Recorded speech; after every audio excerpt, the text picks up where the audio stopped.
pot vinarstva je v bistvu malo drugačna kot ostalih.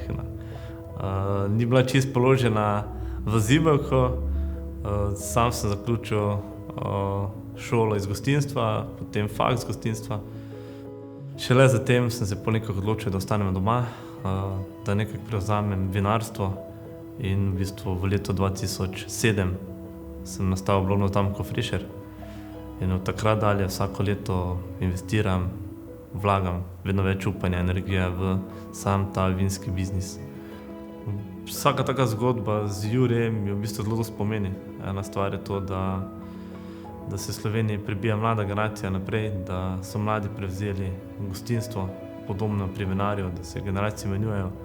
Druga stvar je meni osebno zelo velik ponos, da smo lahko drugo leto zraven teh zgodb, da smo drugo leto zaporedoma pokazali kvaliteto naših produktov oziroma našega vina, kar v bistvu meni predstavlja veliko potrdilo dela v vinarstvu, v kakovosti vina, da smo na pravi poti in da moramo ta pritisk samo vzdrževati oziroma ga nagrajevati.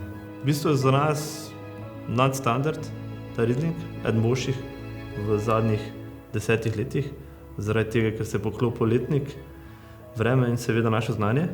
Zanimivost Rieslinga v Rieslingu je lih to, da lege mu dajo tok, da postane najboljši ali pa iz najboljših. Hladne noči, topli dnevi, jugovzhod, nadmorska višina 400 metrov in seveda sestava tal, kjer je osnova lapor. In to se skupaj zapakiramo v en dober Riesling.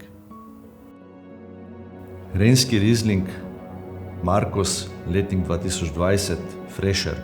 Upal bi si trditi, da v tem rencu lahko zaznamo ostrino ritu znoja in pa karakter pohorja.